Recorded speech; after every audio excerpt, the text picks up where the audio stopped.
사랑합니다. 네, 옆에 분들과 또 인사하실까요? 사랑합니다. 축복합니다. 라고 인사하시겠습니다. 오늘은 어떤 날입니까, 여러분?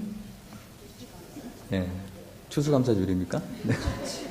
네, 맥추감사주일이죠. 맥추감사주일은 밀이나 보리를 수확한 후에 첫 번째로 드리는, 첫 열매로 드리는 추수감사주일이라고도 합니다. 첫 열매의 날이라고도 하죠. 6월절이 지나고 7주째 지켰다고 해서 또 77절이라고도 합니다. 이때는 대개 계절이 봄철이 끝나가는 시점에 해당하고요. 그런 점에서 우리는 이 맥추감사주일을 7월 첫째 주 주일로 지키게 됩니다. 신약시대에는 6월절 중에서 누룩 없는 떡을 먹는 둘째 날부터 계산해서 50일을 지켰기 때문에 또 오순절이라고도 합니다. 이날은 히브리인의 3대 절기인 6월절, 맥추절, 초막절 중에 하나로서 모든 백성들이 하나님 앞에 나와서 감사함으로 예배와 제사를 드리는 날이죠. 오늘 이곳은 여러분들도 역시 하나님 앞에 드려지는 이 첫 열매의 감사를 가지고 하나님 앞에 기쁜 마음으로 예배 드릴 수 있는 저와 여러분들 될 수 있기를 주님의 이름으로 축복합니다. 어떻습니까, 여러분? 오늘 여러분들에게 맥추감사주일인데 감사주일인데 감사할 것이 전혀 없는 마음으로 혹시 나오시지는 않으셨습니까? 아무리 생각해도 올 한해 일어나는 나의 일 속에서 감사할 것이 별로 없는 것 같아. 그런 마음으로 나오셨을 수도 있을 것 같습니다. 그런데 여러분, 오늘 여러분들에게 전혀 감사의 자리가 불가능한 곳에서 하나님을 바라보고 있는 두 인물을 소개하려고 합니다. 또 그 자리를 소개하려고 합니다.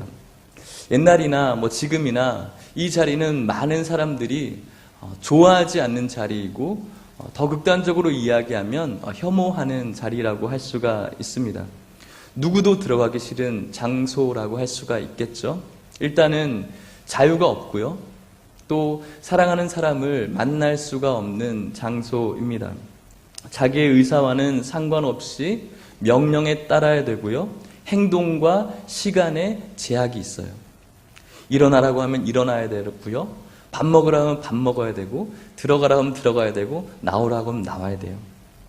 그곳에 제공되는 식사는 맛이 없고요. 서비스도 없어요.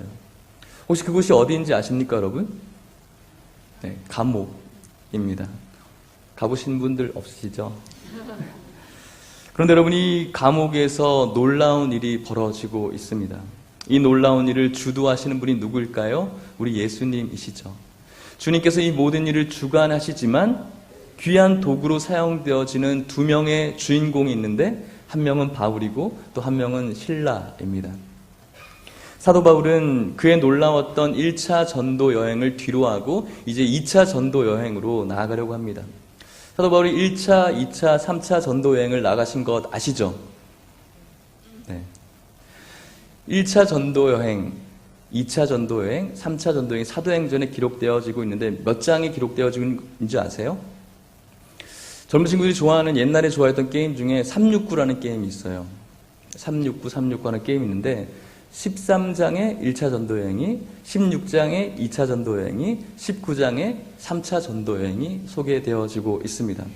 사도 바울이 오늘 2차 전도여행을 준비하는 시점입니다. 2차 전도여행은 사도행전 몇 장에 있을까요? 어떻게 이렇게 잘 아시죠? 16장에 이제 소개가 되어지고 있죠. 하나님께서 주신 원대한 꿈이 있었고, 사도 바울은 1차 전도 여행 때 가졌던 하나님께서 주신 놀라운 은혜가 있었어요. 그 은혜를 다시 한번 마음에 품고 2차 전도 여행을 준비하고 있어요. 얼마나 기대하고 소망했는지 모르겠어요. 그런데 이 꿈은 그 전에도 사도 바울이 이 꿈이 아니라 다른 꿈을 가지면서 늘 꿈꾸는 바울이었어요. 다메섹 도상에서 예수님을 만나기 전에도 사울은 꿈을 갖고 있었어요. 히브리 사람 중에서 히브리인이었고요. 또 그 당시에 가장 석학이라고 했었던 가말리엘의 문화, 최고의 석학이었죠. 그곳에서 공부를 했어요. 그리고 로마 시민권을 가지고 있었죠. 그가 가지고 있는 명예나 지식이나 학벌이나 남 부러울 것이 없었어요. 그런 모든 것들을 갖추고 있는 사람이었기 때문에 그에게는 원대한 꿈이 있었을 거예요. 위대한 랍비가 되고 싶은 꿈이 있었을 것이고요. 또 정치에 입문해서 높은 사람이 되고자 하는 그런 꿈도 분명히 있었을 것 같습니다. 그의 가슴은 세상에 아마 모든 것들을 다 담을 수 있는 그런 꿈을 가질 수가 있고요. 또 그런 꿈을 가능하게 할 수 있는 능력도 있었던 사람이라는 것이죠. 그런데 여러분, 세상의 눈으로 바라본다면 불행하게도 이렇게 원대한 꿈을 가졌던 사람이 예수님을 만나게 됐다는 거예요.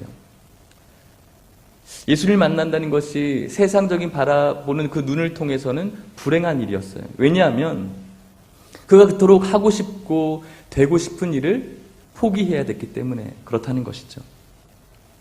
우리는 예수님 때문에 우리가 내려놓아야 할 것들을 바울처럼 온전히 내려놓는 삶인지 한번 살펴볼 필요가 있는 것 같습니다. 예수님을 만났다고 하지만, 예수님을 믿는다고 하지만 이 세상 가운데 예수님보다 더 좋은 것을 추구하고 또 그것들을 우리가 포기하지 못해서 하루하루를 살아가고 있지 않은지 살펴볼 수 있으면 좋겠습니다. 사도 바울은 자신이 가졌던 원대한 꿈이 있었지만 예수님을 만난 그 자체로 그 모든 꿈을 포기해야 됐습니다. 왜 그렇습니까? 그것은 불행이 아니라 행복이었다는 것을 깨달았기 때문이죠. 이 사람이 사회적으로 붙잡는 것, 그것을 쟁취하는 것이 진정한 행복이 아니라 예수 그리스도를 만나고 난 다음에 그분께서 주시는 놀라운 은혜가 이 세상에 있어서 가장 놀라운 가치라는 사실을 깨달았기 때문에 사도 바울에게 있어서는 불행이 아니라 행복이었다는 것이죠. 세상 사람들은 이것을 향해서 어리석다라고 이야기할 수 있어요. 그게 왜 행복이냐고, 불행이라고 이야기할 수가 있겠죠. 하지만 정말로 예수님을 만난 성도라면 예수님을 때문에 다른 것들을 포기하는 삶이 우리들에게 있어서 행복이라는 사실을 깨달을 수 있기를 주님의 이름으로 축복합니다. 예수님을 만난 후 그는 그의 모든 것을 주님 앞에 내려놓았습니다. 자신이 하고 싶은 것, 자신이 되고 싶은 것, 자신이 가지고 있는 모든 것들을 내려놓았어요. 그런 그가 이제 주님께서 주시는 꿈을 향해서 달려가고 있습니다. 자신도 그리고 세상의 사람들도 그토록 경멸했던 예수 그리스도의 십자가를 가슴에 품고 복음을 증거하는 것이죠. 어떻게 이런 일이 벌어질 수가 있을까요? 어떻게 그 세상의 꿈으로 가득 찼던 사람이 자신도 비난했고 세상 사람들도 그토록 어리석다라고 이야기하는 그 길을 걸어갈 수가 있을까요? 그것은 바로 복음이 가진 능력입니다. 복음이 가진 권세인 줄 믿습니다.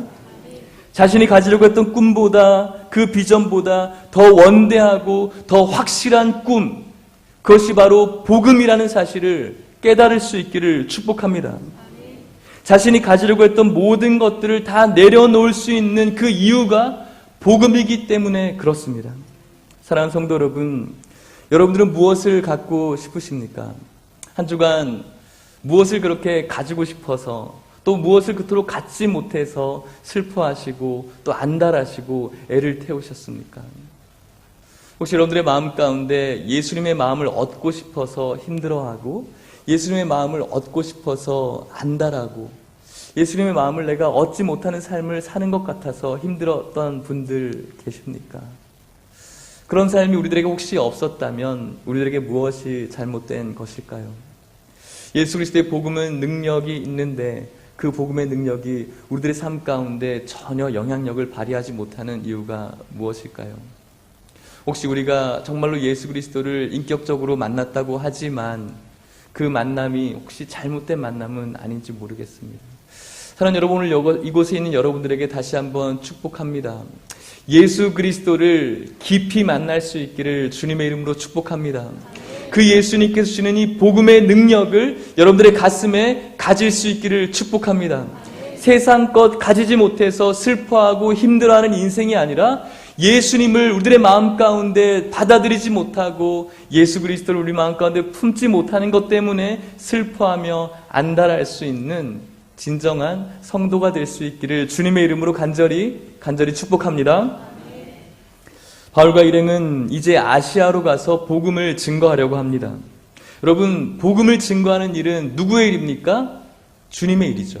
주님께서 기뻐하는 일입니다. 아시아로 가려고 했어요. 그런데 성령께서 바울과 실라를 아시아로 가지 못하게 만드셨죠.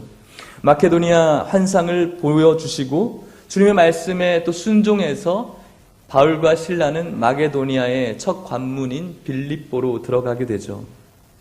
여러분, 바울과 실라는 아시아에서 복음을 증거하고 싶었습니다. 주님의 일이었고요. 하지만 주님께서는 그것이 아니다라고 말씀하셨어요. 순종했어요. 주님께서 가라고 하신 땅으로 갔거든요. 주님께서 말씀하시는 그 말씀에 순종하는 일은 굉장히 성도로서 또 일꾼으로서 아름다운 일입니다. 그렇다면 이제 이 사람들에게 어떠한 일이 벌어져야 될까요? 하나님께 주신 그 말씀에 순종했습니다. 가라고 했을 때 갔습니다. 즉각적으로 순종했던 그들의 사역은 이제 아름다운 사역이 되어야 되죠. 그들의 사역의 결과가 성공적이어야 되죠. 그런데 여러분, 오늘 이들이 갇혀있는 상황이 무엇입니까? 전혀 행복하지 않고 전혀 성공적이지 않는 그런 사역의 한가운데 들어와 있다는 것이죠. 사랑하는 여러분, 이것은 오늘날 우리들에게 어떠한 것을 의미합니까? 하나님의 말씀에 순종하는 그 길이 우리가 생각하는 어떤 성공과 우리가 생각하는 어떤 즐겁고 평안한 길이 아닐 수도 있다는 것이죠. 오늘 여러분들에게 하나님의 말씀을 붙들고 살려고 하지만 삶 속에서의 고난과 고통이 있을 수 있다는 거예요.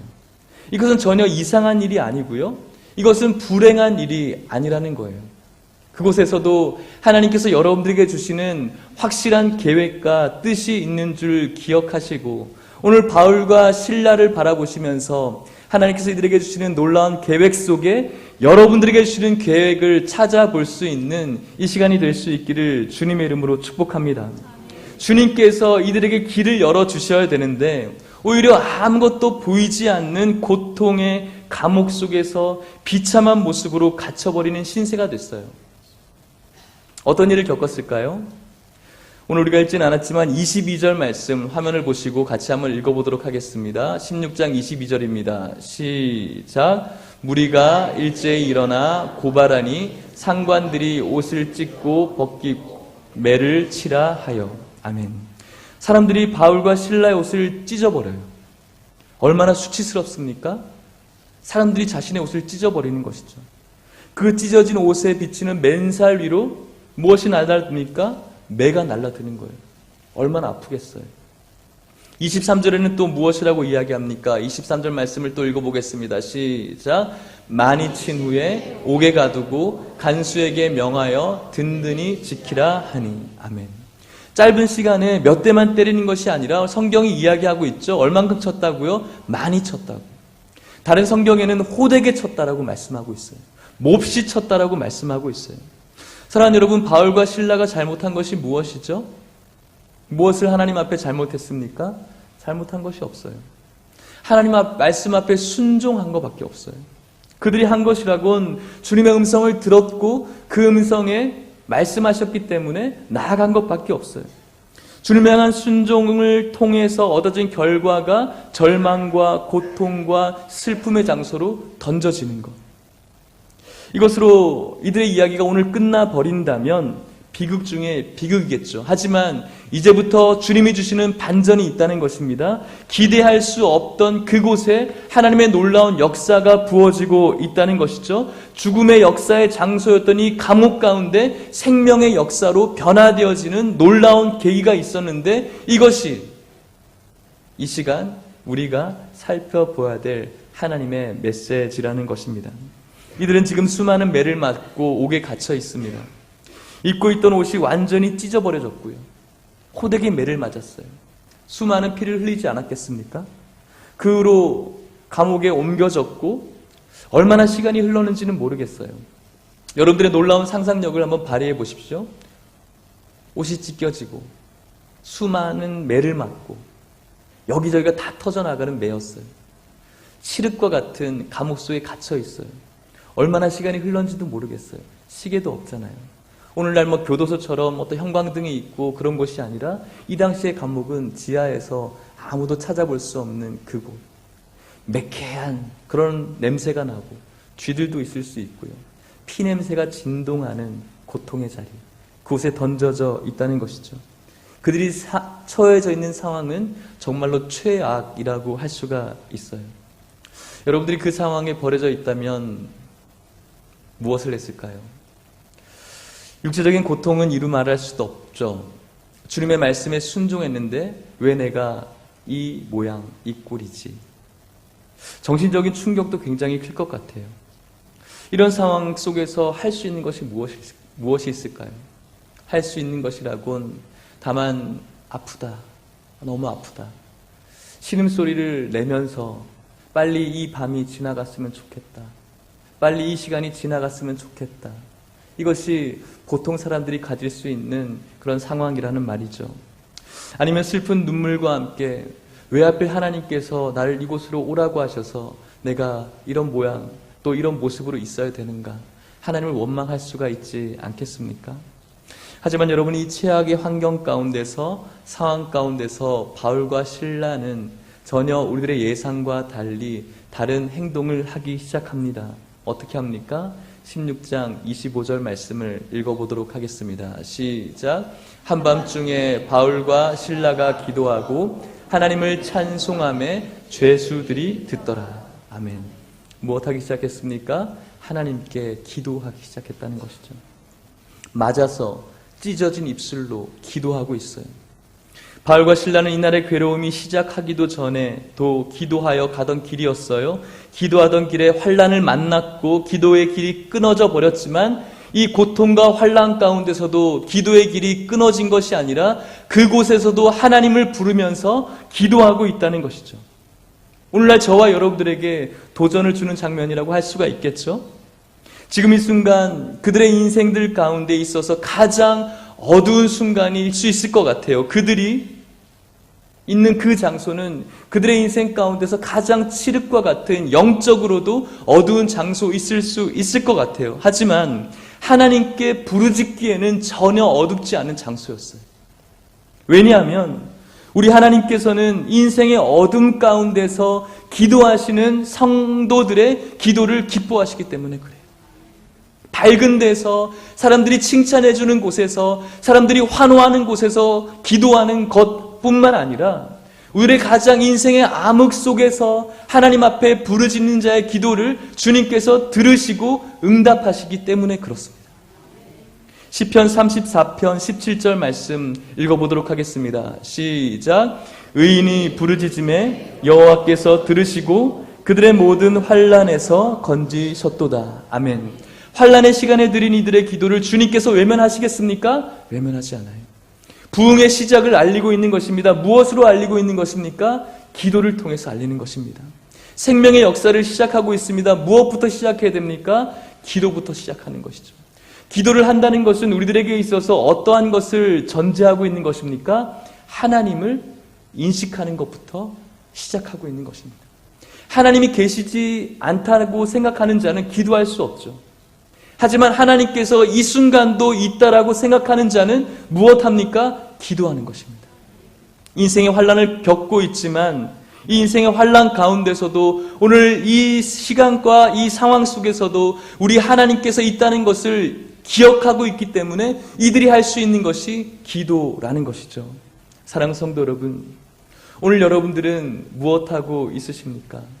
기도의 자리로 나가야 되는데 머뭇거리고 있지는 않으십니까? 왜 머뭇거리고 계십니까? 왜 주님 앞에 나와 무릎 꿇기를 주저하고 계십니까?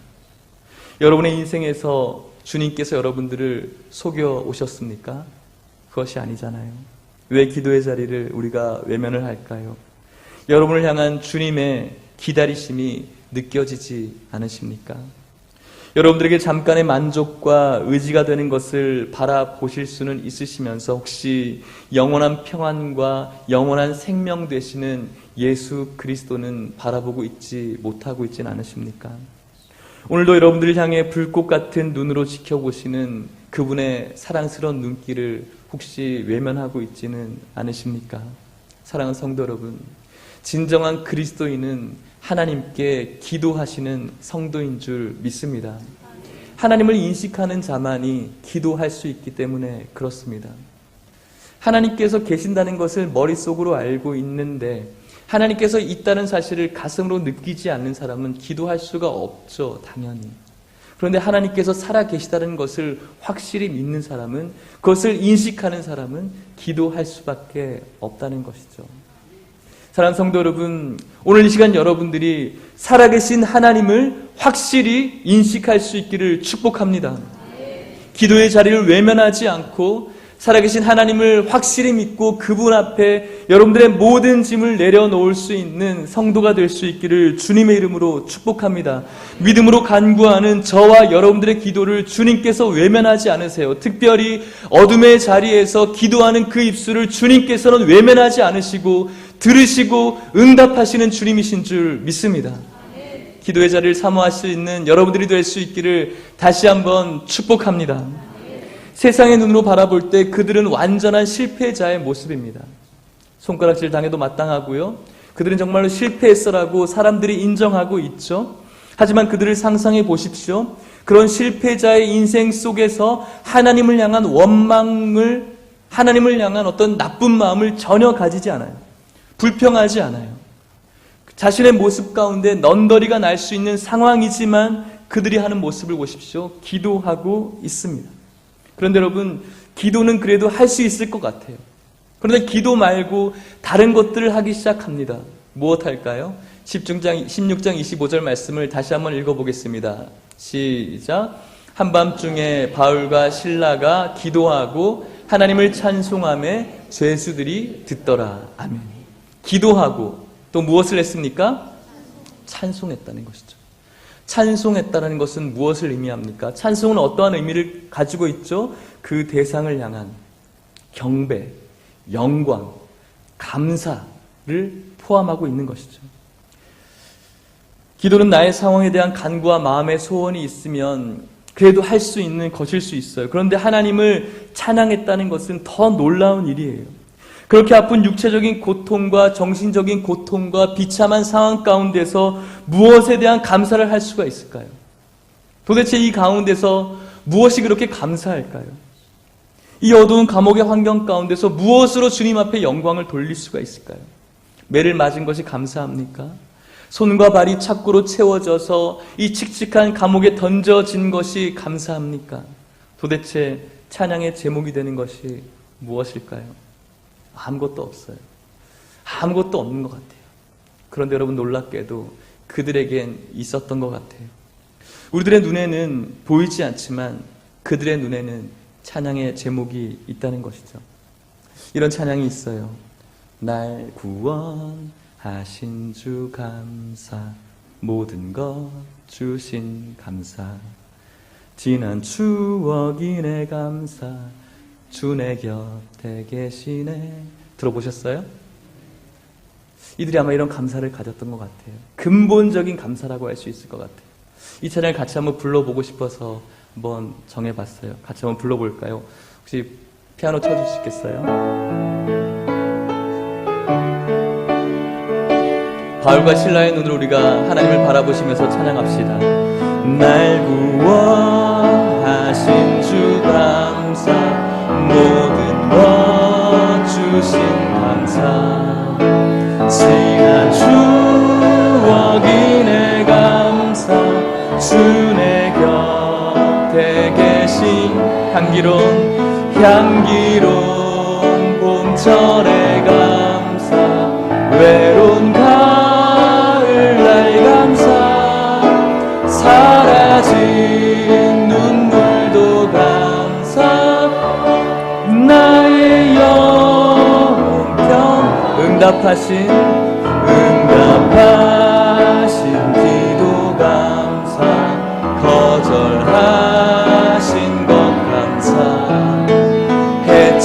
헤쳐나온 풍랑 감사, 모든 것 채우시는 아픔과 기쁨도 감사, 절망 중 위로 감사,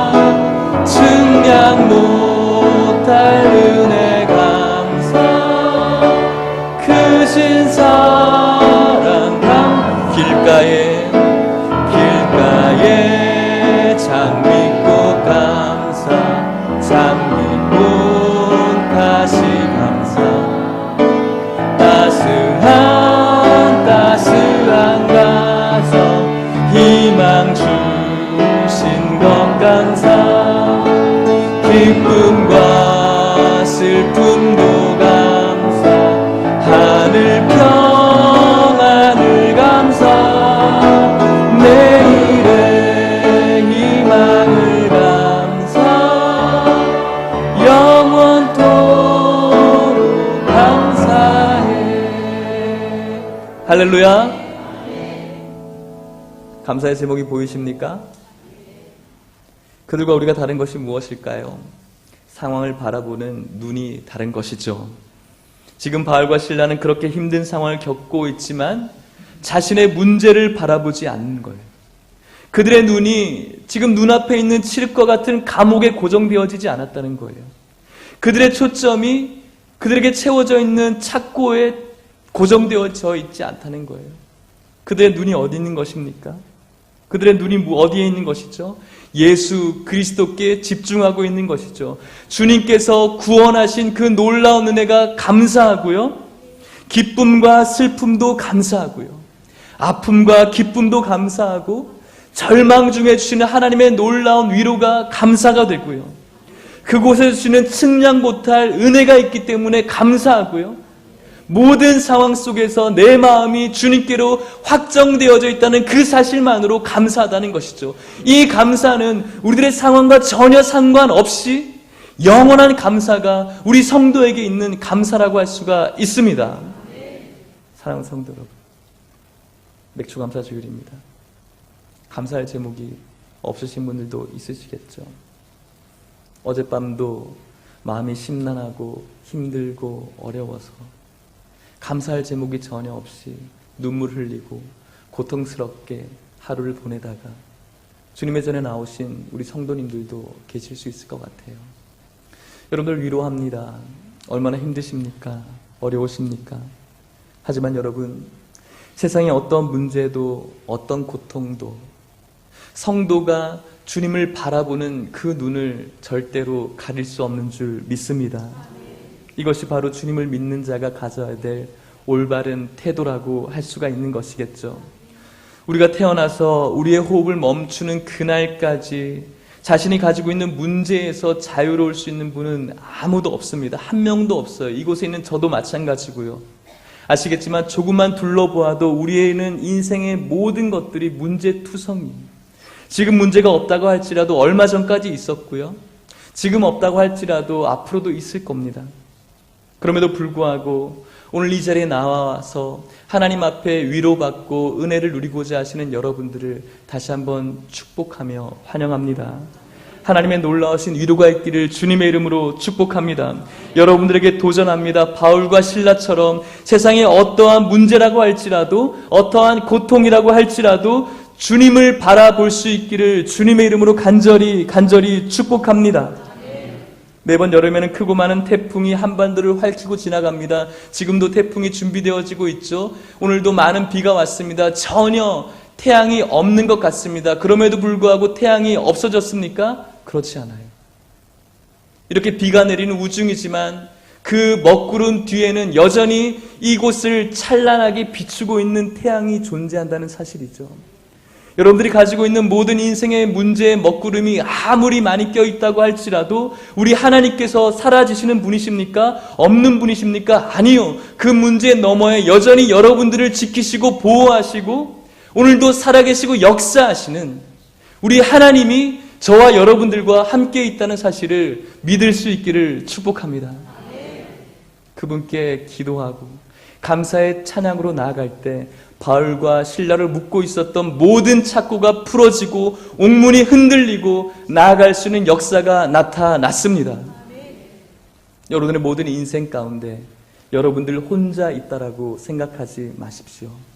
살아계신 우리 하나님께서 오늘도 계시고 여러분들의 출입을 지금부터 영원까지 지켜주시는 줄 믿습니다. 감사할 것이 없으십니까? 오늘도 힘들지만 이 자리에 나와 있다는 것 그 자체가 감사입니다. 병원을 가 보십시오. 얼마나 많은 사람들이 내일을 살아가기를 희망하고 있는지 모릅니다. 그럼에도 불구하고 여러분들의 그 두 다리로 이곳에 나와서 하나님 앞에 예배드리고 여러분들의 그 입술로 주님께 찬양하고 기도하고 여러분들의 그 건강한 귀로 하나님의 말씀을 듣고 있다는 이 자체가 우리들에게 감사인 줄 믿습니다. 어떠한 문제가 여러분들 가운데 펼쳐질지는 모르겠지만 그 속에서도 여전히 여러분들과 함께 하시는 우리 하나님이 계심을 기억하시고 오늘도 내일도 주님 부르시는 그날까지 날마다 감사할 수 있는 여러분들 될 수 있기를 주님의 이름으로 간절히 축복합니다. 함께 기도하시겠습니다.